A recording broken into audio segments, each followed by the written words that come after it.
July 1 doctors day. Doctor BC Roy, Bidhan Chandra Roy, അദ്ദേഹത്തിൻ്റെ ജന്മദിനമായ July 1 ഭാരതത്തിൽ doctors day ആയി ഓർമ്മപ്പെടുത്തുന്നത് അല്ലെങ്കിൽ ആദരിക്കുന്നത്. അദ്ദേഹം ഒരു ഡോക്ടർ എന്നതിലുപരി ഒരു സ്വാതന്ത്ര്യ സമര സേനാനി, ദീർഘവീക്ഷണമുള്ള ഒരു രാഷ്ട്രീയക്കാരൻ, ഒപ്പം വെസ്റ്റ് ബംഗാൾ, നവീന ബംഗാളിൻ്റെ ശില്പി. അദ്ദേഹത്തിൻ്റെ ഈ അതുല്യ സേവനങ്ങൾ കരുതി ഭാരത സർക്കാർ 1961 അദ്ദേഹത്തിന് ഭാരതരത്നം നൽകി ആദരിച്ചു.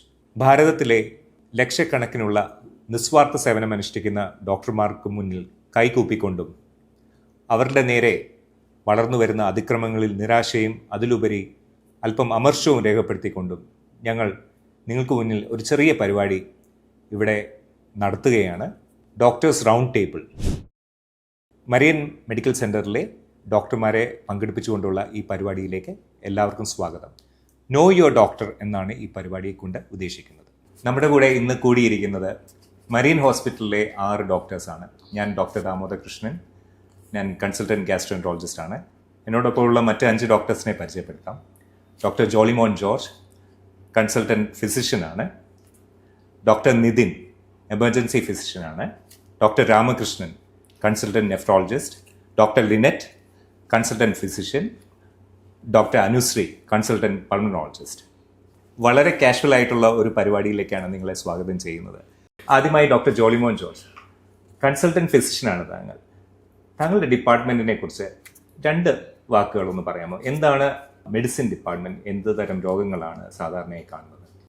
മരിയൻ ഹോസ്പിറ്റലിലെ മെഡിസിൻ ഡിപ്പാർട്ട്മെൻറ്റിൽ പ്രധാനമായിട്ടും 4 ഫിസിഷ്യൻസ് ആണുള്ളത്. ഞാനിവിടെ വന്നിട്ട് ഏകദേശം 1 വർഷത്തോളമായി. ഇതിൽ നമ്മൾ മെഡിസിൻ ഡിപ്പാർട്ട്മെൻറ്റിൽ ഏറ്റവും കൂടുതൽ നമ്മൾ കണ്ടുവരുന്നത് ദൈനംദിന രോഗങ്ങളെക്കുറിച്ചാണ് കൂടുതലും. അതിൽ ഡയബറ്റീസ് അല്ലെങ്കിൽ പ്രമേഹം, രക്തസമ്മർദ്ദം അല്ലെങ്കിൽ പ്രഷർ, കൊളസ്ട്രോൾ. പിന്നെ ഈ സീസണിൽ കാണുന്ന ഏറ്റവും കൂടുതൽ രോഗങ്ങളായാണ് നമ്മൾ ഓരോ ദിവസവും OP-യിൽ കണ്ടുവരുന്നത്. അതിൽ കൊറോണയും ഫ്ലൂ വൈറസും ഡെങ്കിപ്പനിയും എല്ലാം കണ്ടുവരാറുണ്ട്. അതുപോലുള്ള രോഗികളെ രോഗം കണ്ടുപിടിക്കുക, അവരെ ഉപദേശിക്കുക, ശുശ്രൂഷിക്കുക, അതിനുള്ളിൽ മരുന്നുകൾ കൊടുക്കുക, അവരുടെ അസുഖങ്ങളെ എങ്ങനെ കൺട്രോൾ ചെയ്യുക എന്നുള്ളത് മാത്രമാണ് മെഡിസിൻ ഡിപ്പാർട്ട്മെൻറ്റിൽ നോക്കുന്നത്. സാറിന് എല്ലാ ദിവസവും OP ഉണ്ട്? ഇവിടെ എല്ലാ ദിവസവും തിങ്കൾ മുതൽ ശനി വരെ OP ഉണ്ട്. രാവിലെ 9 മുതൽ 1 മണി വരെയും വൈകുന്നേരം 4 തൊട്ട് 5 വരെ. ശനിയാഴ്ച മാത്രം ഈവനിങ് OP ഇല്ല. ബാക്കി എല്ലാ ദിവസവും രാവിലെ 9 തൊട്ട് 1 മണി വരെ OP ഉണ്ട്. അടുത്തതായി ഡോക്ടർ നിതിൻ, താങ്കൾ എമർജൻസി ഫിസിഷ്യനാണ്. പലപ്പോഴും നമ്മൾ എമർജൻസി ഫിസിഷ്യൻ അങ്ങനെ കാണാത്ത ഒരു ഡിപ്പാർട്ട്മെന്റും കാണാത്ത ഒരു ഡോക്ടറുമാണ്. പല ആൾക്കാരും എന്താണ് എമർജൻസി ഫിസിഷ്യൻ എന്ന് തന്നെ അറിയുന്നുണ്ടാവില്ല.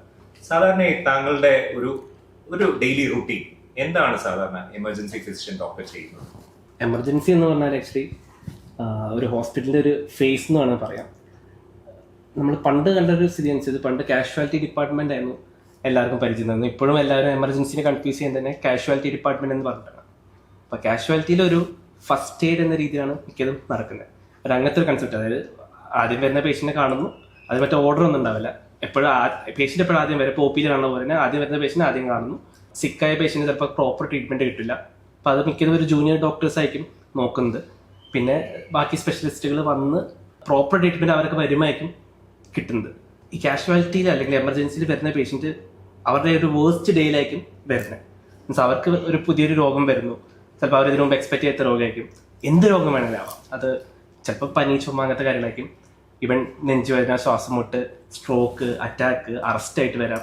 അപ്പോൾ ആ ഒരു കണ്ടീഷനിൽ അല്ലെങ്കിൽ ആ ഒരു സമയത്ത് പേഷ്യൻ്റെ അല്ലെങ്കിൽ റിലേറ്റീവിൻ്റെയും ഒരു മെൻറ്റാലിറ്റി എന്ന് പറഞ്ഞാൽ ടോട്ടലി ഡിഫറെൻറ്റാണ്. അത്ര സ്ട്രെസ്ഫുൾ ഇവൻറ്റ് വരുമ്പോൾ ആ സമയത്ത് നമ്മുടെ ഇൻ്റർവെൻഷൻ അത് ഭയങ്കര ടൈംലി. അതായത് ഇനീഷ്യൽ നമ്മളൊരു 1 to 2 hours കൊടുക്കുന്ന ട്രീറ്റ്മെൻറ്റ് പേഷ്യൻ്റ് മൊത്തം ആ ഒരു മോർട്ടാലിറ്റി, അതായത് മൊത്തം ഒരു എങ്ങനെയാണ് ആ ഒരു ഡിസീസിൻ്റെ പ്രോഗ്നോസിസ് പോകുന്നത്, പേഷ്യൻ്റ് ബെറ്റർ ആവോ ഇല്ലയോ, അതെല്ലാം ഇനീഷ്യൽ ഒരു 1 to 2 hours ട്രീറ്റ്മെൻറ്റ് അനുസരിച്ചിരിക്കും.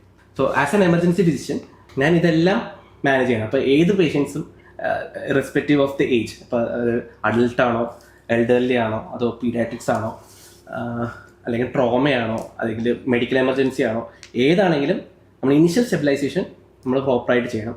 So it can be anything, but we have to be prepared.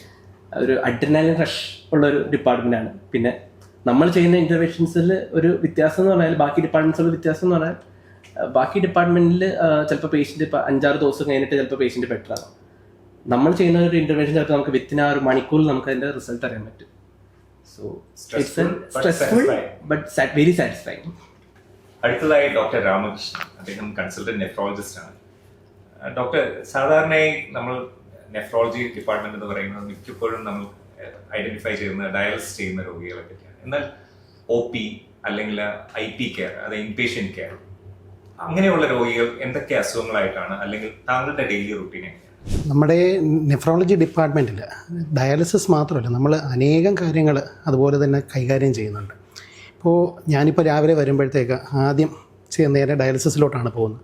പിന്നെ ഡയാലിസിസിൽ വെളുപ്പിനെ ഡയാലിസിസ് തുടങ്ങുന്ന പേഷ്യൻസിനെയൊക്കെ കണ്ടു കഴിഞ്ഞിട്ട് പിന്നെ അത് കഴിഞ്ഞ് എൻ്റെ OP തുടങ്ങും. OPയിൽ പലതരം കേസുകൾ നമ്മൾ കാണും.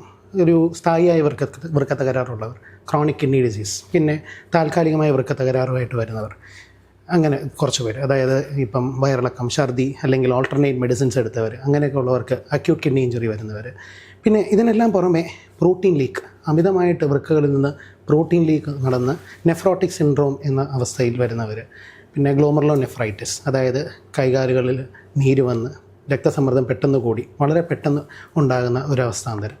പിന്നെ കിഡ്നി ട്രാൻസ്പ്ലാന്റേഷൻ കഴിഞ്ഞ രോഗികൾ, അതുപോലെ തന്നെ വേറെ മറ്റ് ഹോസ്പിറ്റലുകളിൽ ഡയാലിസിസ് ചെയ്യുന്ന രോഗികൾ, ഇവരെല്ലാവരും നമ്മുടെ ഡിപ്പാർട്ട്മെൻറ്റിലോട്ടാണ് വരുന്നത്. അന്നേരം പലതരം പ്രൊസീജിയേഴ്സ് നമ്മളവിടെ അതിൻ്റെ കൂട്ടത്തിൽ ചെയ്യുന്നുണ്ട്. ഇപ്പോൾ OP കഴിഞ്ഞിട്ട്, OP സമയം കഴിഞ്ഞിട്ട്, അല്ലെങ്കിൽ ഇതിൻ്റെ ഇടയ്ക്കുള്ള ഒരു വിൻഡോ പീരീഡിൽ നമ്മൾ കിഡ്നി ബയോപ്സി, അല്ലെങ്കിൽ കത്തീറ്റർ ഇൻസേർഷൻ, പെരിറ്റോണിയൽ ഡയാലിസിസിൻ്റെ കാര്യങ്ങൾ, അങ്ങനെ പല കാര്യങ്ങൾ ചെയ്യാറുണ്ട്. അന്നേരം ഇതെല്ലാം കഴിഞ്ഞ് പിന്നെ ഒന്നുകൂടെ ഡയാലിസിസ് റൗണ്ട്സ് എടുത്താണ് നമ്മൾ നമ്മുടെ ഒരു ദിവസം പൂർത്തീകരിക്കുന്നത്. മുതിർന്ന ആൾക്കാരെ കൂടാതെ തീർച്ചയായിട്ടും ചെറിയ കുട്ടികൾ വരെ വരുന്നുണ്ട്. അവർക്ക് വളരെയധികം സാധാരണമായിട്ട് കാണുന്നതാണ് നെഫ്രോട്ടിക് സിൻഡ്രോം എന്ന് പറയുന്ന കാര്യം. പിന്നെ അതുപോലെ തന്നെ ജന്മന വൃക്ക തകരാറുള്ള ആളുകൾ, കുഞ്ഞുങ്ങൾ, അതായത് അവർക്ക് ഈ കാക്കൂട്ട് എന്നൊക്കെ പറയും, ജനിക്കുമ്പോൾ തന്നെ വൃക്കകളിലുണ്ടാകുന്ന ഒരു ഘടനാപരമായ വ്യത്യാസം, വൃക്കകൾ അല്ലെങ്കിൽ മൂത്രസഞ്ചിയിലുണ്ടാകുന്ന ഘടനാപരമായ വ്യത്യാസം, അങ്ങനെ പല പ്രശ്നങ്ങൾ. അതൊരു പക്ഷേ അവർ പുറമേ കാണിക്കണമെന്നില്ല, പല പല ടെസ്റ്റുകൾ വഴിയും അല്ലെങ്കിൽ പല പല ലക്ഷണങ്ങൾ വഴിയും നമ്മൾ തിരിച്ചറിയുന്നു. ഉദാഹരണത്തിന് കാലിൽ നീരോ, അല്ലെങ്കിൽ ബുദ്ധി വളർച്ച ഉണ്ടാകാതെ വരുന്നോ, അല്ലെങ്കിൽ കുഞ്ഞ് വേണ്ട രീതിയിൽ വളർച്ച പ്രാപിക്കാതെ വരുമ്പോഴോ, ഇങ്ങനെയൊക്കെ വരുമ്പോൾ നമ്മൾ ഇതുപോലുള്ള കാര്യങ്ങളും കൂടെ ആലോചിക്കും. ബ്ലഡ് ടെസ്റ്റ് ചെയ്ത് കഴിയുമ്പോഴത്തേക്കും, അല്ലെങ്കിൽ മൂത്രം പരിശോധിച്ച് കഴിയുമ്പോഴത്തേക്കാണ് പലപ്പോഴും തിരിച്ചറിയുന്നത്. അങ്ങനെ പീഡിയാട്രീഷ്യൻസ് തിരിച്ചറിയുന്നു. പ്രായമായിട്ടുള്ള ആൾക്കാർക്ക് വേറൊരു തരത്തിലുള്ള അസുഖങ്ങളാണ് ഉണ്ടാകുന്നത്. ഉദാഹരണത്തിന് ഇതുപോലെ സ്ഥായിയായ വൃക്ക തകരാറ്, രക്തസമ്മർദ്ദം, അല്ലെങ്കിൽ പ്രമേഹ രോഗം, ഇത് കാരണമൊക്കെ ഉണ്ടാകുന്ന ഒരു വൃക്ക തകരാറ് അത് പ്രായമായിട്ടുള്ള ആളുകളിൽ കൂടുതലായിട്ട് കാണുന്നുണ്ട്.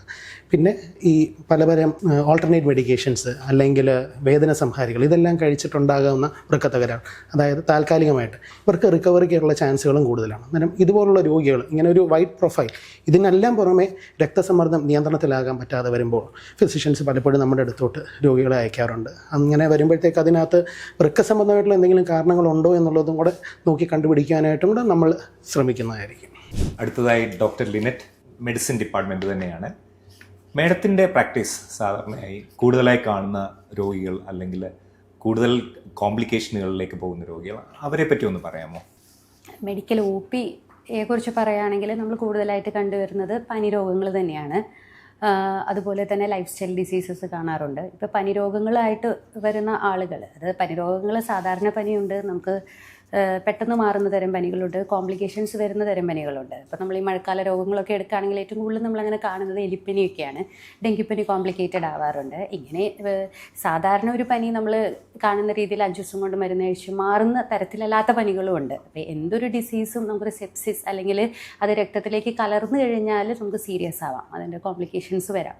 അങ്ങനെയുള്ള രോഗങ്ങൾ കൂടുതൽ കൈകാര്യം ചെയ്യാറുണ്ട്. പിന്നെ ലൈഫ് സ്റ്റൈൽ ഡിസീസുകളാണ് കൂടുതൽ. പിന്നെ കുറേ ആളുകൾ വെയിറ്റ് മാനേജ്മെൻറ്റിന് വേണ്ടിയിട്ട് വരാറുണ്ട്. എങ്ങനെയാണ് വെയിറ്റ് മാനേജ് ചെയ്യേണ്ടത്, പിന്നെ അവർക്കൊരു ലൈഫ് സ്റ്റൈൽ അഡ്വൈസ് കൊടുക്കാനായിട്ട്, എക്സസൈസ് ചെയ്യേണ്ട എക്സസൈസിൻ്റെ പാറ്റേൺ എങ്ങനെയാണ്, കാര്യങ്ങൾ എങ്ങനെയാണെന്നുള്ളത്, അങ്ങനത്തെ കാര്യങ്ങളൊക്കെ ചോദിച്ചുകൊണ്ടും ഒരുപാട് ആളുകൾ വരാറുണ്ട്. ഇതൊക്കെ തന്നെയാണ്. പിന്നെ സ്ത്രീകൾ, എൻ്റെ OPയിൽ കൂടുതൽ സ്ത്രീകൾ വരാറുണ്ട്. കൂടുതലായിട്ടും ഞാൻ കാണുന്ന ആളുകൾ കൂടുതലൊരു എബവ് 50, ഒരു മെനോപോസ് കഴിഞ്ഞ ആൾക്കാരാണ്. ഒരുപാട് പ്രശ്നങ്ങളായിട്ടാണ് അവർ വരാറുള്ളത്. കൂടുതൽ വരുന്ന ആൾക്കാർക്ക് ഒരുപാട് സമയം സംസാരിക്കണം, അതാണ് എൻ്റെ OPയിൽ വരുന്ന ഒരു ആഗ്രഹം എന്നാണ് എനിക്ക് മനസ്സിലായിട്ടുള്ളത്. തീർച്ചയായും. അടുത്തതായി ഡോക്ടർ അനുശ്രീ, കൺസൾട്ടൻറ്റ് പൾമനോളജിസ്റ്റ് ആണ്.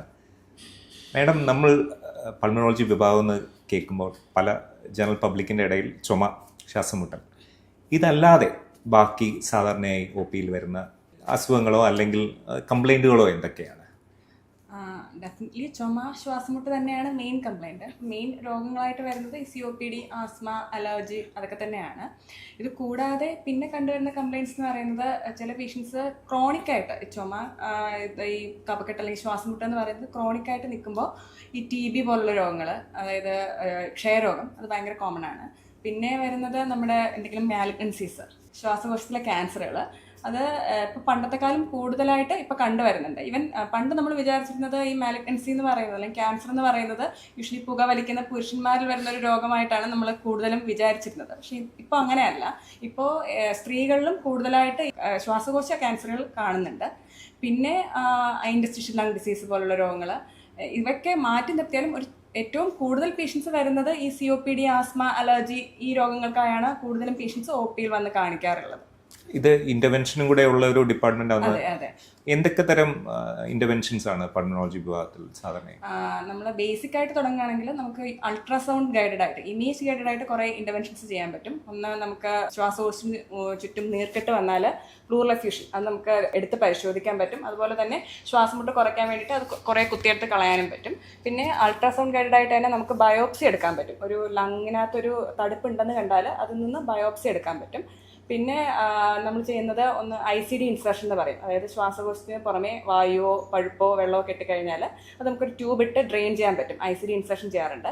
പിന്നെ ഉള്ളത് ബ്രോങ്കോസ്കോപ്പി പ്രൊസീജിയറുകളാണ്. അതായത് മൂക്കിലൂടെ ചെറിയൊരു ട്യൂബ് ഇറക്കി നമ്മൾ ശ്വാസകോശത്തിനുള്ളിലേക്ക് നോക്കുന്ന, ശ്വാസകോശത്തിനുള്ളിൽ വിഷ്വലൈസ് ചെയ്യാനുള്ളൊരു പ്രൊസീജിയറാണ് ബ്രോങ്കോസ്കോപ്പി എന്ന് പറയുന്നത്. അത് നമുക്ക് ചെയ്യാൻ പറ്റുന്നത് അത് ഡയഗ്നോസ്റ്റിക് ആയിട്ട് നമുക്ക് എന്തെങ്കിലും ഒരു രോഗം കണ്ടുപിടിക്കാൻ വേണ്ടിയും ചെയ്യാം, അല്ലെങ്കിൽ ഒരു രോഗത്തിൻ്റെ ചികിത്സയായിട്ടും നമുക്ക് ഈ ബ്രോങ്കോസ്കോപ്പി ചെയ്യാവുന്നതാണ്. അടുത്തതായി നമ്മൾ എല്ലാ ഡോക്ടർമാരെയും പരിചയപ്പെട്ടു. അവർ ഡെയിലി ചെയ്യുന്ന കാര്യങ്ങളെപ്പറ്റി നമ്മൾ മനസ്സിലാക്കി.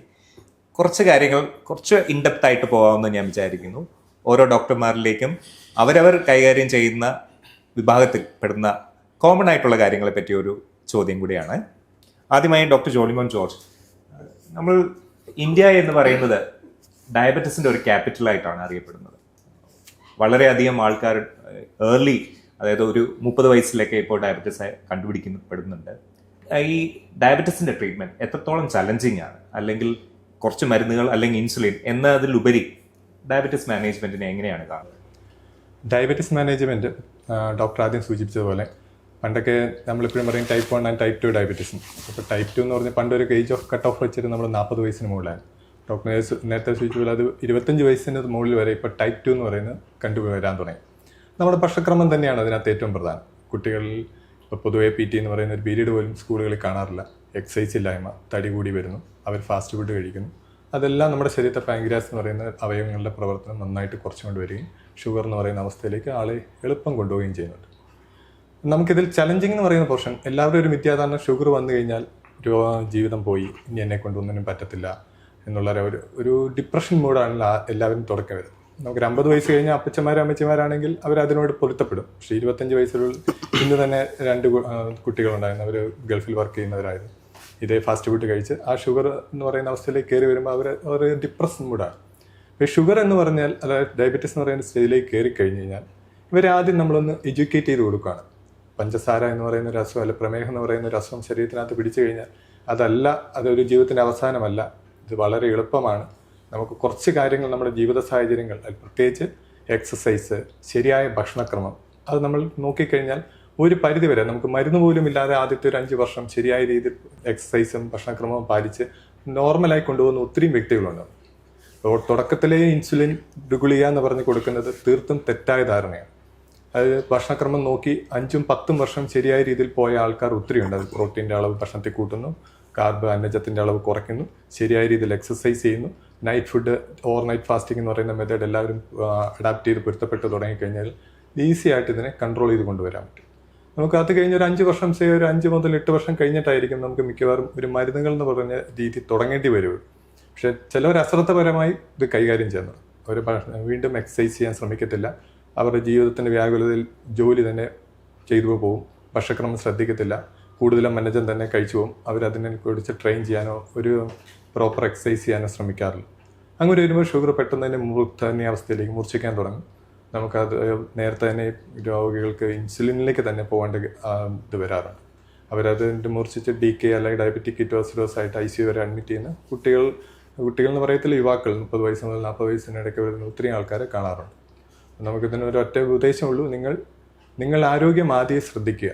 ജോലി, കുടുംബം, വർക്ക് എന്ന് പറഞ്ഞ് പോകും തോറും നമ്മുടെ ജീവിതശൈലി വളരെ വളരെ താറുമാറാണ്.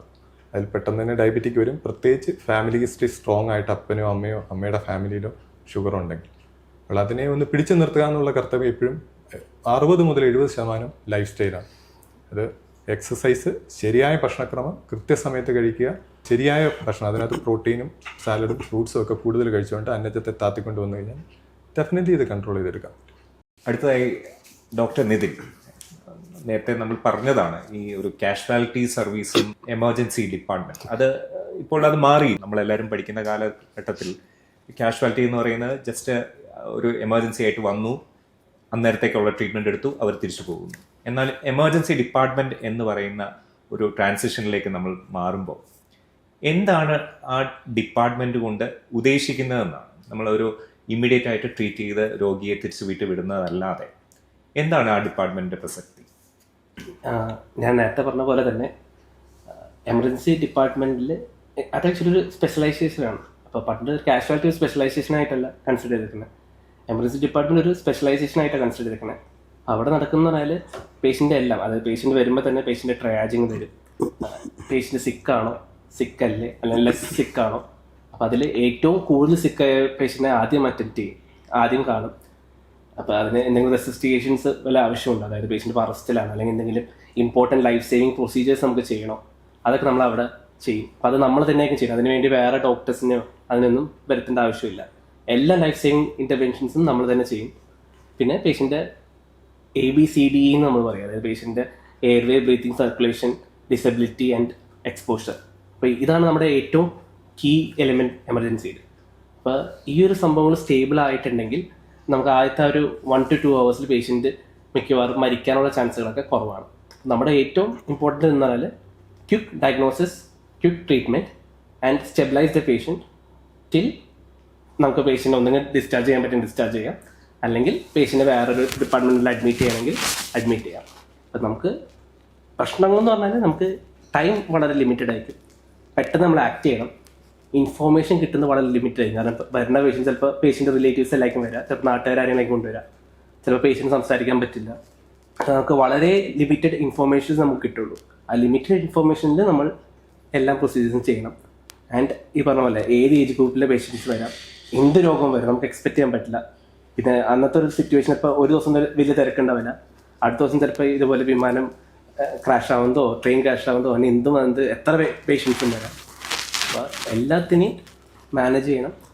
എല്ലാം പേഷ്യൻറ്റിനെ മാനേജ് ചെയ്ത് അവരുടെ ആ സിറ്റുവേഷൻ മീൻസ് ആ ഒരു സമയത്തിൽ പേഷ്യൻ്റ് ചിലപ്പോൾ അഗ്രസീവ് ആയിരിക്കാം, വയലൻ്റ് ആയിരിക്കാം, ഫുൾ കെയോസ് ആയിരിക്കാം സിറ്റുവേഷൻ. അപ്പോൾ നമ്മളൊരു കാം കമ്പോസ്റ്ററിൽ മാക്സിമം നല്ലൊരു ഔട്ട്പുട്ട് കൊടുക്കുക. ആൻഡ് പേഷ്യൻ്റ് അതനുസരിച്ചിട്ട് ഡിസ്ചാർജ് ചെയ്യാൻ പറ്റുന്ന ഡിസ്ചാർജ് ചെയ്യുക, ഈ എമർജൻസി പ്രൊസീജിയർ ചെയ്യേണ്ടതാണ് എമർജൻസി പ്രൊസീജിയർ ചെയ്യുക, ആൻഡ് അഡ്മിറ്റ് ചെയ്യേണ്ടതിന് അഡ്മിറ്റ് ചെയ്യുക. ഇനീഷ്യൽ ഇവാലുവേഷൻ അപ്പോൾ എമർജൻസി ഡിപ്പാർട്ട്മെന്റ് ഇനീഷ്യൽ ഇവാലുവേഷനും ഡയഗ്നോസിസും ആൻഡ് ഇൻ്റർവെൻഷൻസും അത് ആദ്യത്തെ 4 മണിക്കൂറിൽ, അതായത് എന്തൊക്കെ നമുക്ക് ആദ്യത്തെ 4 മണിക്കൂർ കൊടുക്കേണ്ടതാണോ അതെല്ലാം കൊടുത്ത് ഏറ്റവും ബെറ്റർ ട്രീറ്റ്മെന്റ് ആദ്യമേ സ്റ്റാർട്ട് ചെയ്യുന്നു. പേഷ്യന്റിനെ സ്റ്റേബിൾ ആക്കിയിട്ടാണ് മറ്റൊരു ഡിപ്പാർട്ട്മെന്റിലേക്ക് മാറ്റുന്നത്. അടുത്തതായി ഡോക്ടർ രാമകൃഷ്ണൻ, നമ്മൾ പലപ്പോഴും ഡയാലിസിനായിട്ട് തുടങ്ങണം അല്ലെങ്കിൽ ഒരു രോഗിയോട് ഡയാലിസിസ് നിങ്ങൾക്ക് ആവശ്യമുണ്ട് എന്ന് പറയുന്നതായിരിക്കും ആ രോഗിയുടെ ഏറ്റവും സങ്കടകരമായ ഒരു മൊമെന്റ്. ആ രോഗിയെ സംബന്ധിച്ചിടത്തോളം നമുക്കും ഏറ്റവും ബുദ്ധിമുട്ടുള്ള ഒരു ഡിസിഷനും ചിലപ്പോൾ അത് തന്നെയായിരിക്കും. എങ്ങനെയാണ് അവരെ കൺവിൻസ് ചെയ്യുന്നത്? നിങ്ങൾ ഇപ്പോൾ ഡയാലിസിസ് ചെയ്ത് തുടങ്ങാൻ സമയമായി, അതിനുശേഷം അവർ ഡയാലിസിസ് തുടങ്ങിക്കഴിഞ്ഞാൽ അവരെ എങ്ങനെയാണ് മുന്നോട്ട് കൊണ്ടുപോകുന്നത്? അവരെ മോട്ടിവേറ്റ് ചെയ്ത് മുന്നോട്ട് മിക്കപ്പോഴും രോഗികളിൽ ആഴ്ചയിൽ 2-3 ഡയാലിസിസ് ഒക്കെ വേണ്ടി വരും.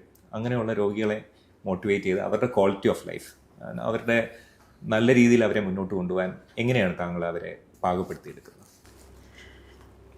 നമ്മുടെ ഡയാലിസിസ് എന്ന് പറയുന്നത് വളരെയധികം തെറ്റിദ്ധരിക്കപ്പെട്ട ഒരു ചികിത്സാ രീതി. അതായത് ധാരാളം തെറ്റിദ്ധാരണകൾ നമ്മുടെ സമൂഹത്തിലുണ്ട്, മിസ്കൺസെപ്ഷൻസ്. അതിൻ്റെ ഏറ്റവും വലിയ 2 മിസ്കൺസെപ്ഷൻസ് അല്ലെങ്കിൽ ഡൗട്ടുകൾ നമുക്ക് സ്ഥിരം ഡയാലിസിസ് തുടങ്ങേണ്ട ഒരു സിറ്റുവേഷൻ വരുമ്പോഴത്തേക്ക് നമ്മൾ കാണുന്നത്, ഒന്ന്, ഡയാലിസിസ് തുടങ്ങിയാൽ നിർത്താൻ പറ്റില്ല എന്നുള്ളൊരു ചോദ്യം, നിർത്താൻ പറ്റുമോ ഡോക്ടറെ എന്നുള്ളൊരു ചോദ്യം വരാം. പിന്നെ രണ്ടാമത്തേത് ഡയാലിസിസ് ഭയങ്കര ചിലവേറിയ ഒരു പ്രക്രിയയാണല്ലോ എന്നുള്ളൊരു ചോദ്യം. ഒരു നെഫ്രോളജിസ്റ്റ് എന്നുള്ള നിലയിൽ ഏതൊരു പേഷ്യൻറ്റിനെയും ഡയാലിസിസ് വരെ എത്തിക്കാതെ ശ്രമിക്കുക എന്നുള്ളതാണ് നമ്മളെപ്പോഴും ചെയ്യുക. എന്നാലും ചില അവസരങ്ങളിൽ ഡയാലിസിസ് ജീവൻ നിലനിർത്താൻ ആവശ്യമാണെന്നുള്ളൊരു സിറ്റുവേഷൻ വരും. അങ്ങനെ വരുമ്പം നമ്മൾ അവരുടെ അടുത്ത് ഡയാലിസിസ് സജസ്റ്റ് ചെയ്യും.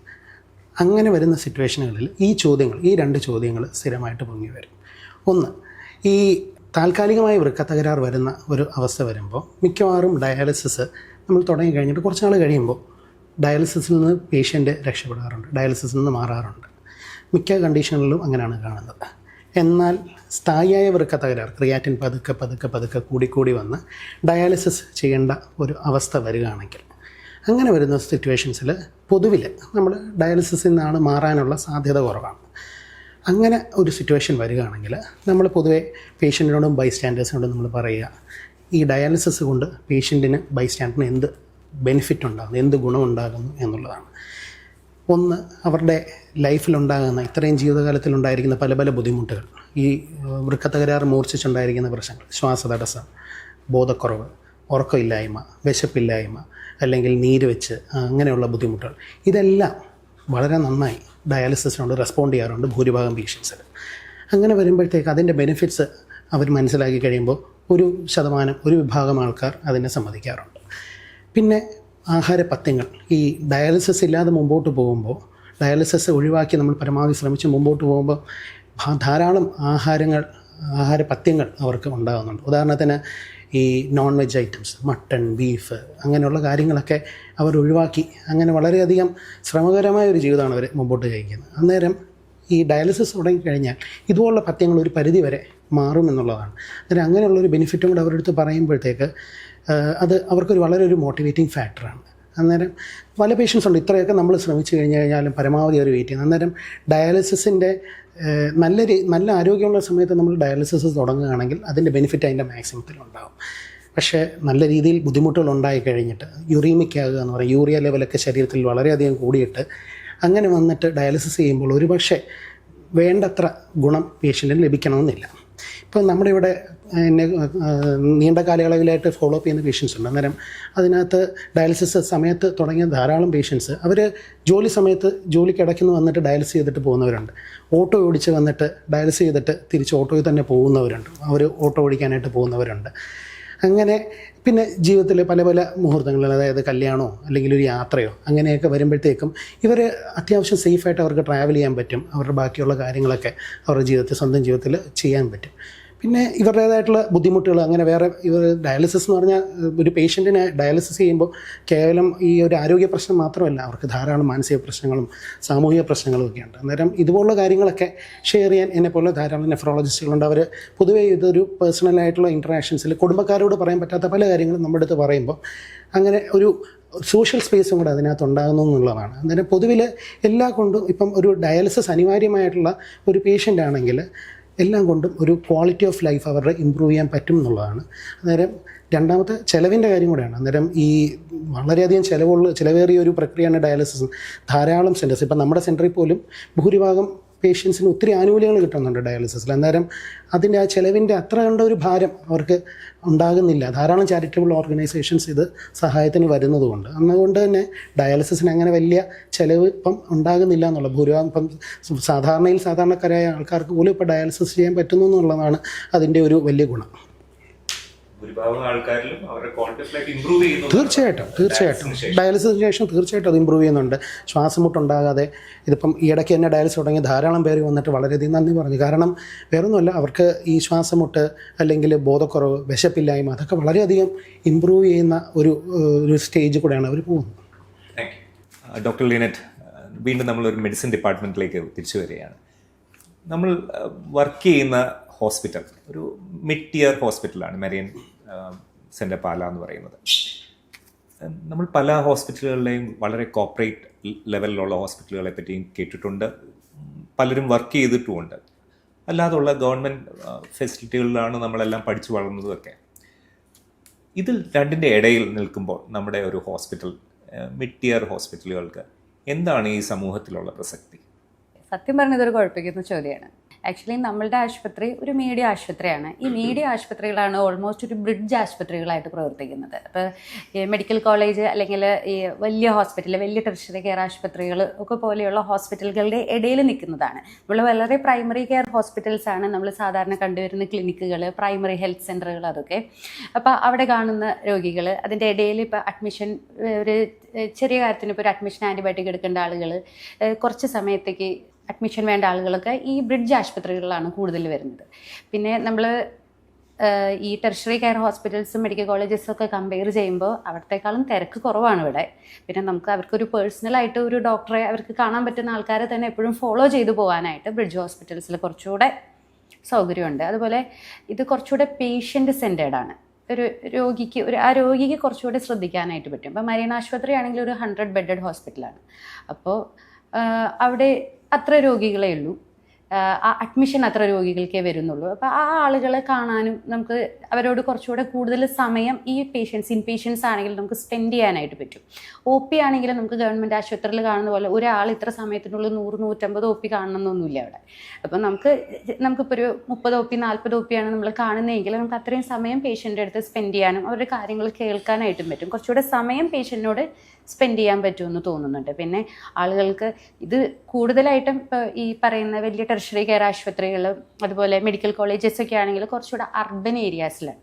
ഇത് കുറച്ചുകൂടി ഒരു റൂറൽ ഏരിയാസിലും ഒരു മിഡ് അർബൻ ഏരിയാസിലൊക്കെ നമ്മളെപ്പോലെയുള്ള ഇങ്ങനത്തെ ആശുപത്രികൾ കാണും. അപ്പോൾ അവിടേക്ക് പോകുന്നതിന് മുന്നേ നമ്മളെ അടുത്ത് വന്ന്, അപ്പോൾ അവർക്ക് വീടിൻ്റെ അടുത്തായിരിക്കാം യാത്രാ സൗകര്യങ്ങൾ, അങ്ങനത്തെ കാര്യങ്ങളൊക്കെ കുറേ ബ്രിഡ്ജ് ഹോസ്പിറ്റൽസ് അഡ്ജസ്റ്റ് ചെയ്യും.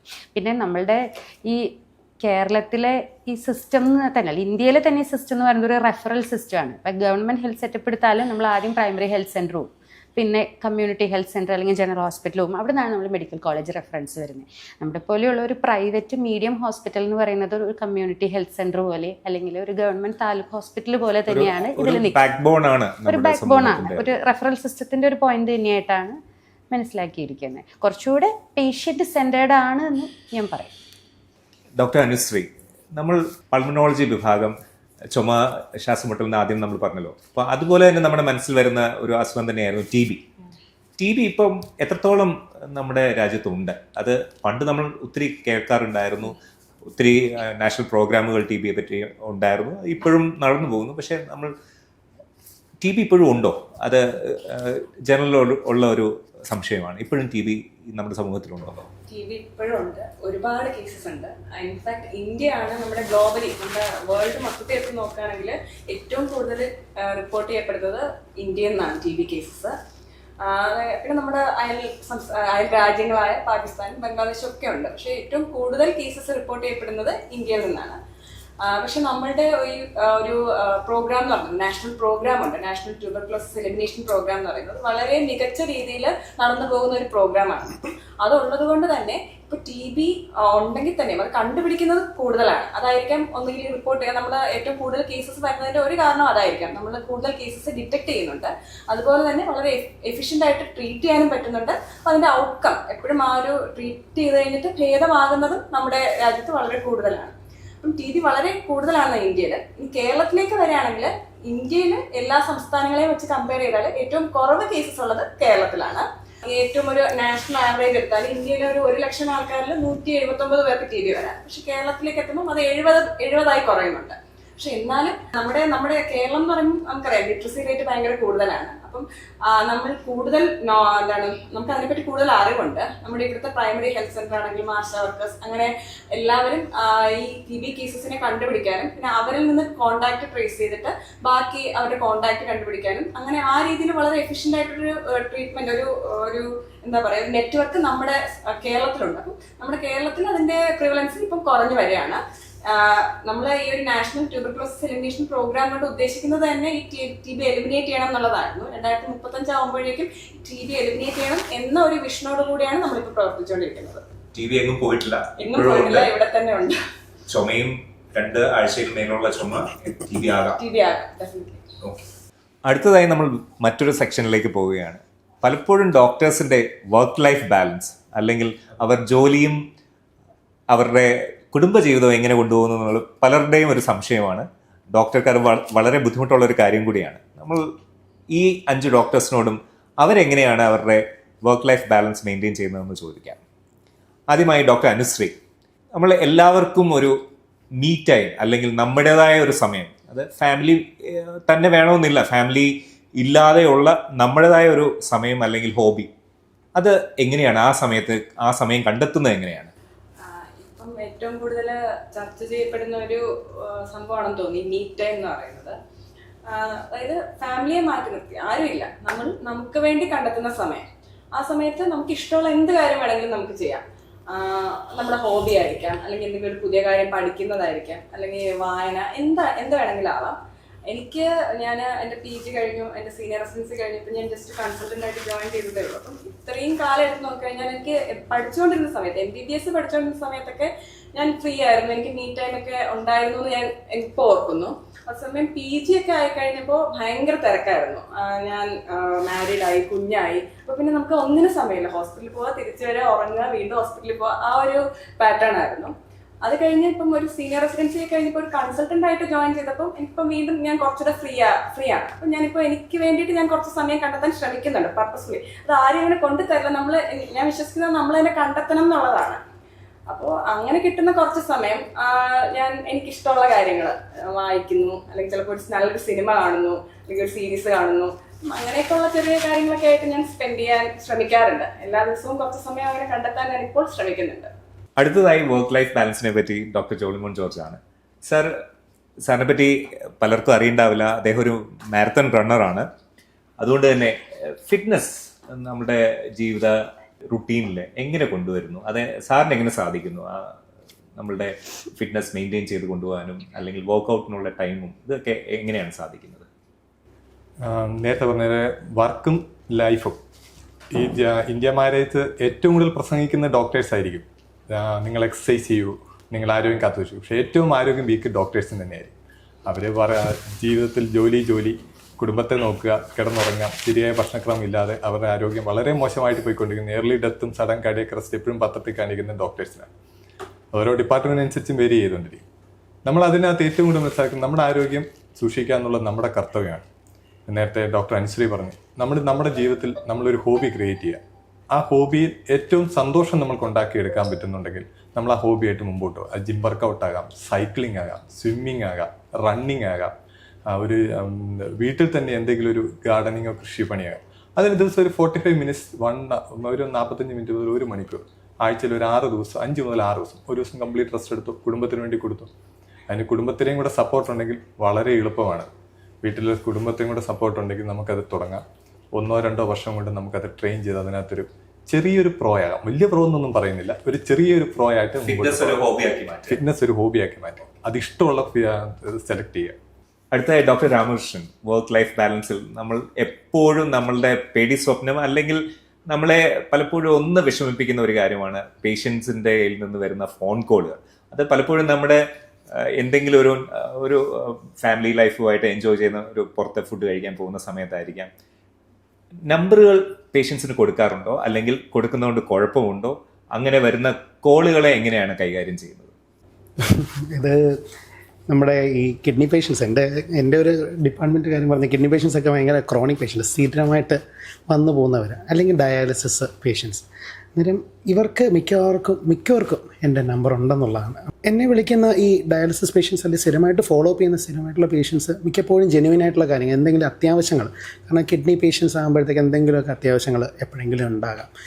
അത്യാഹിതങ്ങൾ, എന്തെങ്കിലും എമർജൻസി, ശ്വാസം മുട്ട് അല്ലെങ്കിൽ അങ്ങനെ എന്തെങ്കിലും വേണമെങ്കിൽ ഉടനെ വീട്ടിൽ എന്തെങ്കിലും ഫസ്റ്റ് എയ്ഡ് ചെയ്യാൻ പറ്റുമോ എന്നുള്ളത് അറിയാനായിട്ടാണ് മിക്കവരും വിളിക്കാറ്. അതല്ലെങ്കിൽ പെട്ടെന്ന് ഹോസ്പിറ്റലിലോട്ട് റഷ് ചെയ്യുമ്പം അറേഞ്ച്മെൻ്റ് എല്ലാം ഹോസ്പിറ്റലൊന്ന് ചെയ്ത് വെക്കാമോ എന്ന് ചോദിച്ചുകൊണ്ട് പലരും വിളിക്കാറുണ്ട്. നമ്മൾ പറ്റാവുന്നത്രയും സൗമ്യമായിട്ട് അവരുടെ കൺസേൺസ്, ചിലപ്പം അവരുടെ കൺസേൺസ് മിസ്പ്ലേസ്ഡ് ആയിരിക്കാം, നമ്മൾ വിചാരിക്കുന്ന അത്തരം പ്രശ്നങ്ങളുണ്ടാവില്ല. പക്ഷേ എങ്കിലും അവരുടെ അടുത്ത് സൗമ്യമായിട്ട് ആദ്യം സംസാരിച്ച് കഴിഞ്ഞിട്ട് പിന്നെ ഒപ്പിൽ വന്ന് കാണുമ്പോഴത്തേക്ക് അവരുടെ അടുത്ത് പറയും നമ്മൾ ഇതുപോലെ ആവശ്യമുണ്ടെങ്കിൽ അത്യാവശ്യങ്ങൾക്ക് വേണ്ടിയിട്ടാണ് നമ്പർ തന്നിരിക്കുന്നതെന്ന് പറയുമ്പോൾ അവർ പിന്നെ അത് കറക്റ്റായിട്ട് ഫോളോ അപ്പ് ചെയ്യാറുണ്ട്. അത് പിന്നെ വലിയ ബുദ്ധിമുട്ടുണ്ടാകാറുമില്ല. മാഡം, നമ്മൾ പലപ്പോഴും വെക്കേഷനുകൾ എടുക്കുക, ലീവ് എടുക്കുക എന്ന് പറയുന്നത് നമ്മുടെ ജോലിയെ സംബന്ധിച്ചിടത്തോളം പലപ്പോഴും ബാക്കിയുള്ളവർ കാണുന്നത് അത് ചെയ്യാൻ പാടില്ല, അത് നമുക്ക് ലീവ്, അത് രോഗികൾക്ക് എന്താകും, നിങ്ങൾ അങ്ങനെ പോയാൽ എങ്ങനെയാണ് എന്നൊക്കെയുള്ള വിചാരമുള്ള പല ആൾക്കാരും ഉണ്ട്, നമ്മുടെ സമൂഹത്തിലും ഉണ്ട്. അതിനെ എങ്ങനെയാണ് കാണുന്നത്? ഒരു വെക്കേഷൻ എടുക്കുക, ഒരു ഫാമിലിയോടൊപ്പം ഒരു ടൂർ പോവുക, അല്ലെങ്കിൽ 2-3 ദിവസം മാറി നിൽക്കുക, അല്ലെങ്കിൽ ഒരു മാസം ലീവ് എടുക്കുക, ജോലിയിൽ നിന്നൊരു ബ്രേക്ക്, നമ്മൾ അതിനെ എങ്ങനെയാണ് കാണുന്നത്? ഒരു ഫ്രീ ടൈം എല്ലാവർക്കും ആവശ്യമുള്ളതല്ലേ, അതെല്ലാ മനുഷ്യർക്കും വേണമെന്ന് തന്നെയാണ് ഞാൻ കരുതുന്നത്. ഇപ്പോൾ ഡോക്ടേഴ്സ് ലീവ് എടുക്കുമ്പോൾ ഇപ്പം ആൾക്കാർ കുറച്ചുകൂടെ അണ്ടർസ്റ്റാൻഡിങ് ആണ്. ഇപ്പം നമ്മളൊരു ലീവ് എടുക്കുന്നത് നമുക്കൊരു ഇച്ചിരി പേഴ്സണൽ ടൈം വേണ്ടതുകൊണ്ടാണ് ഒരു പരിധി വരെ ആൾക്കാർക്ക് മനസ്സിലാക്കാനായിട്ട് സാധിക്കാറുണ്ട്. ഇപ്പം നമ്മൾ ഇപ്പോൾ ഒരു സാധാരണ പറയുകയാണെങ്കിൽ ഒരു തിങ്കൾ തൊട്ട് ശനി വരെ ഒരേ റുട്ടീനാണ്, ഒരു വ്യത്യാസമൊന്നുമില്ല. കാലത്ത് ഒപ്പി വരുന്നത് കഴിഞ്ഞ് പോകുന്നു. പിന്നെ ഈ ഒരു ദിവസമൊക്കെയാണ് നമുക്ക് ഫാമിലിയുടെ കൂടെ സ്പെൻഡ് ചെയ്യാനായിട്ട് കിട്ടുന്നത്. ആ സമയം നമ്മൾ ഉറപ്പായിട്ടും നമ്മുടെ ഫാമിലിക്ക് കൊടുക്കുക തന്നെ വേണം. നമ്മളെല്ലാവരും ഡോക്ടേഴ്സ് മാത്രമല്ല, നമ്മൾ പാരൻസാണ്, അതുപോലെ നമുക്ക് പാരൻസ് ഉണ്ട്, നമ്മളെ ഡിപ്പെൻഡ് ചെയ്ത് കഴിയുന്ന ഒരുപാട് ആൾക്കാരുണ്ട്. അപ്പോൾ അവർക്ക് വേണ്ടി കുറച്ച് ടൈം നമ്മൾ എന്തായാലും സ്പെൻഡ് ചെയ്യണം. ഇപ്പോൾ ഞാൻ ഫിസിഷ്യനാണ്. എൻ്റെ ഒ പിയിൽ ഇപ്പോൾ വരുന്ന കുറേ ആളുകളെ ഞാൻ കാണാറുണ്ട്. അതിൽ ഒരു പരിധിവരെ എല്ലാ ആൾക്കാർക്കും ഒരു ഏകാന്തതയുണ്ട്. കാരണം എന്ന് വെച്ചാൽ അവരുടെയൊക്കെ മക്കൾ പല സ്ഥലങ്ങളിലാണ്. അവർ അപ്പനും അമ്മയൊക്കെ തന്നെയായിരിക്കും വീട്ടിൽ. അവർക്ക് സംസാരിക്കാൻ ആളുകളില്ല. അതൊരു വലിയ വിഷയമാണ്. ഇപ്പം നമ്മളിപ്പോൾ ജോലി സമയത്ത് നമ്മൾ ഫുൾ സമയം ജോലിയിലായിരിക്കും. നമ്മൾ വീട്ടിൽ ചെല്ലുമ്പോൾ നമ്മുടെ കുട്ടികൾക്ക് വേണ്ടത്ര സമയം നമുക്ക് കൊടുക്കാൻ പറ്റുന്നില്ല. നമ്മുടെ പാരൻസ് നമ്മുടെ കൂടെ ഇല്ല. അപ്പം നമ്മൾ തീർച്ചയായിട്ടും അവരെ വിസിറ്റ് ചെയ്യണ്ടേ. അപ്പോൾ ആ ഒരു സമയത്ത് നമ്മൾ അവരെ വിസിറ്റ് ചെയ്യാൻ പോകണം. അതിനൊക്കെ വേണ്ടി നമ്മൾ പേഴ്സണൽ ടൈം എടുക്കുക തന്നെ വേണം. ഇതൊന്നും അല്ലാതെ ജസ്റ്റ് റിലാക്സ് ചെയ്യാനും ഒരു വെക്കേഷന് പോകുന്നതും അത് എല്ലാവർക്കും വേണ്ടതാണ്. എല്ലാ മനുഷ്യർക്കും ആവശ്യമുള്ള ഒരു കാര്യമാണ്. പീസ് ഓഫ് മൈൻഡ് എല്ലാവരും ആഗ്രഹിക്കുമല്ലോ, അത് വേണം, നിർബന്ധമായിട്ടും വേണ്ട ഒരു കാര്യമാണ്. അല്ലെങ്കിൽ നമ്മൾക്കൊക്കെ പലതര മാനസിക പ്രശ്നങ്ങൾ വരും എന്ന് എനിക്ക് തോന്നാറ്. മറ്റു ഡിപ്പാർട്ട്മെന്റുകളെ കാണേണ്ടി വരും. അടുത്തതായി ഡോക്ടർ നിതിൻ, നമ്മൾ എല്ലാവരും സംശയിക്കുന്നതോ അല്ലെങ്കിൽ ഒരു നമുക്ക് ബുദ്ധിമുട്ടുണ്ടാക്കുന്ന ഒരു ക്വസ്റ്റ്യനാണ്, എന്ന് നമ്മുടെ ജീവിതത്തിൽ കല്യാണം വേണമെന്ന്. അത് ഒരു ഡോക്ടറിൻ്റെ ജീവിതം എന്ന് പറഞ്ഞു കഴിഞ്ഞാൽ പഠന ജീവിതമാണ്. ഒരു 18 വയസ്സിൽ തുടങ്ങി MBBS തുടങ്ങി MD DM അല്ലെങ്കിൽ അതിനുശേഷമുള്ള ഫെലോഷിപ്പുകൾ, അങ്ങനെ പോയാൽ 35-36 വയസ്സ് വരെ നമ്മൾ പഠിച്ചുകൊണ്ടേയിരിക്കുകയാണ്. ഇതിൻ്റെ ഇടയിൽ എപ്പോൾ കല്യാണം കഴിക്കണമെന്നുള്ളത് പലരുടെയും പേഴ്സണൽ ചോയ്സിൽ നിന്ന് മാറി അത് വളരെ മറ്റ് ഫാക്ടേഴ്സിൽ കറങ്ങിത്തിരിഞ്ഞ് വരുന്നൊരു ചോയ്സായി മാറാറുണ്ട്. താങ്കളുടെ അഭിപ്രായത്തിൽ ഒരു ഡോക്ടർക്ക് കല്യാണം കഴിക്കേണ്ട സമയം എപ്പോഴാണ്?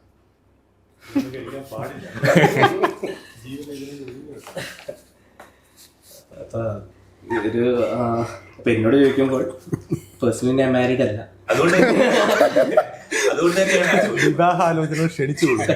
ഇത് കാണുന്നതിൽ താല്പര്യമുള്ളവർ വരിക. അപ്പൊ കല്യാണത്തിനെ പറ്റി പറയുകയാണെങ്കിൽ അത് ഒരാളുടെ പ്രിഫറൻസ് ആണ്. ഇപ്പൊ അവരെപ്പോ റെഡിയാണെന്ന് അവർക്ക് തോന്നുന്നു. ഇപ്പൊ ചില ആൾക്കാർ എന്റെ പല ഫ്രണ്ട്സ് MBBS പഠിക്കുന്ന സമയത്ത് തന്നെ കല്യാണം കഴിച്ച പലവരുണ്ട്. കല്യാണം കഴിച്ച് പിള്ളേരായ പലവരുണ്ട് MBBS സമയത്ത് തന്നെ. ചിലർ PGയിൽ കല്യാണം കഴിക്കുന്നു, ചിലർ PG കഴിഞ്ഞിട്ട് ഒന്ന് സെറ്റിലായിട്ട് കല്യാണം കഴിക്കുന്നു. സോ നമ്മളൊരു ഏജ് നോക്കി കല്യാണം കഴിക്കരുത് എന്നാണ് എൻ്റെ ഒരു ഇത്. നമുക്ക് എപ്പോഴും കംഫർട്ടബിൾ തോന്നുന്നത്. ഇപ്പൊ നമുക്ക് ഓക്കെയാണ്, ഓക്കെ നമുക്ക് ഒരാളെ വേണം, നമുക്ക് ഒരു പറ്റിയ ഒരാൾ കിട്ടി, അല്ലെങ്കിൽ നമ്മളിപ്പോ നമുക്ക് അത്യാവശ്യം സമയമുണ്ട് എല്ലാവരും ടൈം സ്പെൻഡ് ചെയ്യാൻ. ഇപ്പൊ പറഞ്ഞില്ലേ, വർക്ക് ലൈഫ് ബാലൻസ് നമുക്ക് അത്യാവശ്യം നല്ലൊരു രീതിയിൽ കിട്ടുന്നുണ്ട്. അപ്പൊ അങ്ങനത്തെ ഒരു ടൈമിൽ വെൻ യു ആർ കംഫർട്ടബിൾ, ആ സമയത്ത് കല്യാണം കഴിക്കുന്നതായിരിക്കും നല്ലതെന്ന്. ഏജ് ഒരു ഫാക്ടർ അല്ല, ഏജ് ഒരു ഫാക്ടർ. കംഫർട്ടബിൾ ആകുക, അതാണ് എന്റെ ഒപ്പീനിയൻ. ഓരോ ആൾക്കാർക്കും ഓരോ രീതിയിലായിരിക്കും. എന്റെ ഒരു ഒപ്പീനിയൻ അങ്ങനെയാണ്. അടുത്തൊരു സെക്ഷനിലേക്കാണ് നമ്മൾ പോകുന്നത്. ഇത് റാപ്പിഡ് ഫയർ ആണ്. 5 ചോദ്യങ്ങൾ, അവർക്ക് യെസ് ഓർ നോ ഉത്തരം പറയാം. അതിനുശേഷം ഉത്തരം പറഞ്ഞതിന് ശേഷം എക്സ്പ്ലെയിൻ ചെയ്യാനുണ്ടെങ്കിൽ എക്സ്പ്ലെയിൻ ചെയ്യാവുന്നതുമാണ്. ആദ്യമായി ഡോക്ടർ രാമകൃഷ്ണൻ, നെഫ്രോ സ്പെഷ്യാലിറ്റി ബന്ധപ്പെട്ട ചോദ്യങ്ങളാണ്. ആദ്യത്തെ ചോദ്യം, പെയിൻ കില്ലറിന്റെ ഓവർ യൂസ് കിഡ്നിക്ക് ഡാമേജ് ഉണ്ടാക്കുന്നു? തീർച്ചയായിട്ടും. ഓക്കെ. കിഡ്നി ഫെയിലിയർ, അതായത് കിഡ്നി ഡാമേജ് ആയുള്ള രോഗികൾ വെള്ളം കൂടുതൽ കുടിച്ചാൽ അത് നല്ലതാണ്? ഓക്കെ. വെള്ളം ഡോക്ടറോട് ചോദിച്ചിട്ടേ എടുക്കാൻ പാടുള്ളൂ. ഓക്കെ. ഡയബറ്റിസ് മെഡിസിൻ എടുത്താൽ കിഡ്നി ഡാമേജ് ഉണ്ടാകുമോ? ഉണ്ടാകില്ല എന്ന് പറയാൻ പറ്റുമോ? ഇല്ല. ഹൈ പ്രോട്ടീൻ ഡയറ്റ്, പലപ്പോഴും നമ്മൾ ജിമ്മിലൊക്കെ പോയി എടുക്കുന്ന ഹൈ പ്രോട്ടീൻ ആയിട്ടുള്ള ഡയറ്റ് കിഡ്നി ഡാമേജ് ഉണ്ടാക്കും? കിഡ്നി ഡാമേജ് ഉണ്ടാക്കാതിരിക്കാം. അത് ഏത് തരം ഹൈ പ്രോട്ടീൻ ഡയറ്റ് എന്നല്ല, നമ്മൾ ക്രിയാറ്റിൻ സപ്ലിമെൻറ്റ്സ് ഒക്കെ എടുക്കുമ്പോഴത്തേക്ക് ലാബ് റിപ്പോർട്ട്സിനകത്ത് അതിൻ്റെ ആയിട്ടുള്ള വ്യത്യാസങ്ങൾ വരാറുണ്ട്. പിന്നെ സ്റ്റിറോയിഡ്സ് അങ്ങനെയൊക്കെയുള്ള നിർബന്ധമില്ല, പക്ഷേ ചില കാര്യങ്ങൾ ഉണ്ടാക്കാം. ഒരു ഡോക്ടറുടെ ഉപദേശം എടുത്തതിന് ശേഷം മാത്രമേ സപ്ലിമെന്റുകൾ എടുക്കാൻ പാടുള്ളൂ. ധാരാളം ജിമ്മിൽ പോകുന്ന ഇവിടെ അടുത്തുള്ള ജിമ്മന്മാരെല്ലാവരും വരാറുണ്ട് ഇതുപോലെ ക്രിയാറ്റിൻ കൂടിയിട്ട്. അത് പക്ഷേ എടുക്കുന്ന അന്നേരം നമ്മൾ സിസ്റ്റാറ്റിൻ സി എന്ന് പറയുന്നൊരു ടെസ്റ്റ് ചെയ്ത് അത് ശരിക്കുള്ള ട്രൂ എലിവേഷൻ ആണോ, ശരിക്കുള്ള കൂടുതലാണോ, എലിവേഷൻ ആണോ എന്നുള്ളത് നമ്മൾ നോക്കും. അടുത്ത ചോദ്യം, കിഡ്നി ഡിസീസ് ഉള്ളവർക്ക് ഉള്ള ഏക ചികിത്സ ഡയാലിസിസ് ആണ്? അല്ല, നമ്മളതിപ്പം ഏകദേശം കേട്ട് കാണും. മറ്റു പല ചികിത്സകളുടെ ഒരു ഭാഗം മാത്രമാണ് ഡയാലിസിസ്. അടുത്തതായി ഡോക്ടർ ജോളിമോൻ, 5 ചോദ്യങ്ങൾ, സ്പീഡായിട്ടുള്ള ഉത്തരങ്ങൾ, ഏറ്റവും അവസാനം എക്സ്പ്ലെയിൻ ചെയ്യാം. ECG നോർമലായാൽ ഹാർട്ട് അറ്റാക്ക് ഇല്ല എന്ന് ഉറപ്പിച്ച് പറയാം? ഇല്ല. അമിത ക്ഷീണം രക്തക്കുറവിന്റെ ഒരു ലക്ഷണമാണ്? ഓക്കെ, ലക്ഷണമാകാം. അതുകൂടി ഒരു കാരണമാണ്. എല്ലാവരും മൾട്ടിവൈറ്റമിൻ എടുക്കണം? ഒരിക്കലും ഇല്ല. Negative thoughts. ഓക്കെ. BP മരുന്ന് തുടങ്ങിയാൽ അത് ഒരിക്കലും നിർത്താൻ പറ്റില്ല? തെറ്റായ ധാരണ. നേരത്തെ പറഞ്ഞു, എക്സസൈസിലൂടെയും ശരിയായ ചിട്ടയായ ജീവിതക്രമത്തിലൂടെയും തീർച്ചയായും നിർത്തിയ ഒത്തിരി ആൾക്കാർ, തുടങ്ങിയാൽ പോലും പിന്നീട് നിർത്തിയ ആൾക്കാർ ഒത്തിരിയുണ്ട്. മലത്തിൽ രക്തം സാധാരണയല്ല, അത് കണ്ടാൽ തീർച്ചയായും ഡോക്ടറെ കാണണം? തീർച്ചയായിട്ടും കാണിക്കണം. കാരണം അതാണ് പ്രായം കൂടുന്തോറും അത് ഏറ്റവും വലിയൊരു ഡേഞ്ചർ സൈനാണ്. അബോധാവസ്ഥയിൽ വരുന്ന ഒരു രോഗിക്ക് വെള്ളം കൊടുത്തു നോക്കി ബോധം വരുമോ എന്ന് നോക്കുന്നത് ശരിയാണോ? ബോധം നഷ്ടപ്പെടാതെയും സ്ട്രോക്ക് വരാമോ? CPR അഥവാ നമ്മൾ പ്രഷർ കൊടുത്തിട്ട് ഹാർട്ടിനെ ഇടിപ്പിക്കാൻ ശ്രമിക്കുന്ന CPR കൊടുക്കുന്നത് മുമ്പായി പൾസ് ചെക്ക് ചെയ്യണമോ? തീർച്ചയായും ചെക്ക് ചെയ്യണം. ഓക്കെ. ഫുഡ് അലർജി ഉള്ള രോഗികൾ ശ്വാസം മുട്ടൽ അനുഭവപ്പെട്ടാൽ തീർച്ചയായും ഹോസ്പിറ്റലിൽ വന്ന് കാണിക്കേണ്ട കാര്യമാണോ? അത്യാവശ്യം അതൊരു എമർജൻസിയാണ്, വേണമെങ്കിൽ പേഷ്യന്റ് മരണം വരെ സംഭവിക്കാം. എല്ലാ മുറിവുകൾക്കും TT എടുക്കേണ്ടതുണ്ടോ? മുറിവിന്റെ അനുസരിച്ചിരിക്കും, ആഴം അനുസരിച്ചിരിക്കും, എത്രമാത്രം കണ്ടാമിനേറ്റഡ് ആണ്, പിന്നെ അതിന് മുമ്പ് TT വാക്സിൻ എടുത്തിട്ടുണ്ടോ, അതൊക്കെ അനുസരിച്ചിരിക്കും TT.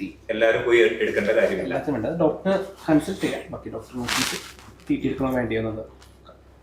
ഒരു ക്വസ്റ്റ്യൻ, ഒരു എക്സ്പ്ലനേഷൻ തരാൻ പറ്റുമോ? ഈ CPR നമ്മൾ ഇനീഷ്യലി കൊടുക്കുന്ന റീസസിറ്റേഷൻ എന്ന് പറയുന്നതിന് മുമ്പായിട്ട് പൾസ് നോക്കുന്നതിന്റെ ആവശ്യകത? ഈ CPR എന്ന് പറയുമ്പോൾ നമ്മൾ കാർഡിയോ പൾമണറി റെസിസ്റ്റേഷൻ ആണ് പറയുന്നത്. അപ്പോൾ മൊത്തം ഹാർട്ടും ലങ്സും വർക്ക് ചെയ്യാത്ത ഒരവസ്ഥയിലാണ് നമ്മൾ CPR കൊടുക്കുന്നത്. ലങ്സ് മാത്രം വർക്ക് ചെയ്യുന്നില്ല, ശ്വാസം മാത്രം എടുക്കുന്നില്ലെങ്കിൽ നമുക്ക് ബാക്കി ചെസ്റ്റ് കംപ്രഷൻ അതൊന്നും കൊടുക്കേണ്ട ആവശ്യമില്ല, നമുക്ക് ഓക്സിജൻ മാത്രം കൊടുത്താൽ മതി. CPR നമ്മൾ ഓക്സിജനേഷൻ ചെയ്യുന്നുണ്ട്, ചെസ്റ്റ് കംപ്രഷൻ ചെയ്യുന്നുണ്ട്. ഇപ്പം ഹാർട്ട് നിൽക്കുന്ന സമയത്താണ് നമുക്ക് ഹാർട്ടിനെ പമ്പ് ചെയ്യാനാണ് നമ്മൾ ഈ ചെസ്റ്റ് കംപ്രഷൻ ചെയ്തുകൊണ്ടിരിക്കുന്നത്. സോ പൾസ് ഉള്ള പേഷ്യൻ്റ് എന്നർത്ഥം ഹാർട്ട് പമ്പ് ചെയ്യുന്നുണ്ട്. അപ്പം അങ്ങനത്തെ ഒരാൾക്ക് ചെസ്റ്റ് കംപ്രഷൻ ചെയ്ത് വീണ്ടും നമ്മളൊരു പമ്പിങ് ചെയ്യേണ്ട ആവശ്യമില്ല. അപ്പം ഹാർട്ട് നിൽക്കുകയാണ്, ഹാർട്ട് പമ്പ് ചെയ്യുന്നില്ലെങ്കിൽ നമ്മൾ ചെസ്റ്റ് കംപ്രഷൻ ചെയ്ത് ഹാർട്ടിനെ പമ്പിങ് റീസ്റ്റോർ ചെയ്ത് നോക്കണം. അടുത്തായി ഡോക്ടർ ലിനറ്റ്, നെഞ്ചുവേദന ഇല്ലാതെ ഹാർട്ട് അറ്റാക്ക് ഉണ്ടാകുമോ? ഉണ്ടാകാം. ഓക്കെ. സാധാരണ പനി അല്ലെങ്കിൽ നമ്മൾ കോമൺ കോൾഡ് എന്ന് പറയുന്നതിന് ആന്റിബയോട്ടിക് ആവശ്യമില്ല? ശരിയാണ്, ആന്റിബയോട്ടിക് ആവശ്യമില്ല. ഓക്കെ. എല്ലാ BP പേഷ്യൻസും ഉപ്പ് ഒഴിവാക്കണമോ? വേണ്ട, പാകത്തിന് ഉപ്പ് നമുക്ക് ഒഴിവാക്കണ്ട. ഓക്കെ. പാകത്തിന് ഉപ്പ് ഉപയോഗിക്കാവുന്നതാണ്. ചില രോഗികളിൽ ഡോക്ടറിന്റെ മുൻപിൽ വരുമ്പോൾ മാത്രം അവർക്ക് BP കൂടുതലായി കാണാറുണ്ട്. അങ്ങനെ അത് സംഭവിക്കാവുന്ന ഒരു കാര്യമാണോ? ബാക്കി സമയങ്ങളിൽ BP ഇല്ലാതെ ഇരിക്കുകയും ഡോക്ടറിന് മുമ്പിൽ വരുമ്പോൾ BP വരികയും ചെയ്യാമോ? വരാം, അങ്ങനെ സംഭവിക്കാം. അത് രോഗമല്ല? അല്ല. ഓക്കെ. എല്ലാ മരുന്നുകളുടെയും കൂടെയും ആന്റാസിഡ് മരുന്നുകൾ എടുക്കേണ്ടത് ആവശ്യമില്ല? ശരിയാ, ആവശ്യമില്ല. ശരി, ഇതൊന്ന് എക്സ്പ്ലെയിൻ ചെയ്യാമോ? ഡോക്ടറിന്റെ മുമ്പിൽ വരുമ്പോൾ മാത്രം നമ്മൾ പലപ്പോഴും ഇതിനെ വൈറ്റ് കോട്ട് ഹൈപ്പർ ടെൻഷൻ എന്ന് പറയും. അത് ഒന്ന് ബാക്കി സാധാരണ ആൾക്കാർക്കൊന്ന് എക്സ്പ്ലെയിൻ ചെയ്ത് കൊടുക്കാമോ? നമ്മളൊരു BP ചെക്ക് ചെയ്യുമ്പോൾ അല്ലെങ്കിൽ ഡോക്ടറുടെ മുന്നിലേക്ക് വരുമ്പോൾ ഉണ്ടാകുന്ന ആ സമയത്തുണ്ടാകുന്ന അമിത രക്തസമ്മർദ്ദത്തെയാണ് നമ്മൾ ഈ വൈറ്റ് കോട്ട് ഹൈപ്പർ ടെൻഷൻ എന്ന് പറയുന്നത്. അത് പൊതുവേ നമ്മൾ BP നോക്കാൻ പോകുമ്പോൾ ഉണ്ടാകുന്ന ആ സമയത്തുണ്ടാകുന്ന ഒരു ആൻസൈറ്റിയിലുണ്ടാകുന്ന സംഗതിയാണ്. പിന്നെ അവർ നോർമലായിരിക്കുമ്പോൾ അവർക്ക് BP ഇത്ര ഹൈ ആയിരിക്കില്ല. നമ്മൾ സാധാരണ അത് കൺഫേം ചെയ്യാനായിട്ട് ABPM എന്ന് പറയുന്ന ആംബുലേറ്ററി BP മോണിറ്ററിംഗ് എന്ന് പറഞ്ഞിട്ടൊരു 24 hour BP മോണിറ്ററിങ് ചെയ്യാറുണ്ട്. ആ റെക്കോർഡ് നോർമൽ ആണെങ്കിൽ ഈ പറയുന്ന ആളുകൾക്കൊന്നും മരുന്നിൻ്റെതായ ഒരു ആവശ്യമില്ല. അത് അമിത രക്തസമ്മർദ്ദമായി കാണപ്പെടുന്നുമില്ല. ഇപ്പോൾ ഒരു ടെൻഷനുള്ള രോഗികളിൽ നമ്മളിത് സംശയിക്കണം. നമ്മളൊന്ന് റിലാക്സ് ആയിട്ട് BP ഒന്ന് റീചെക്ക് ചെയ്ത് നോക്കാവുന്നതാണ്. അല്ലെങ്കിൽ ഒരാൾ തന്നെയല്ല, വേറൊരാളുടെ അടുത്ത് വിട്ട് അല്ലെങ്കിൽ പല തവണകളിലായിട്ട് BP ചെക്ക് ചെയ്ത് നോക്കാവുന്നതാണ്.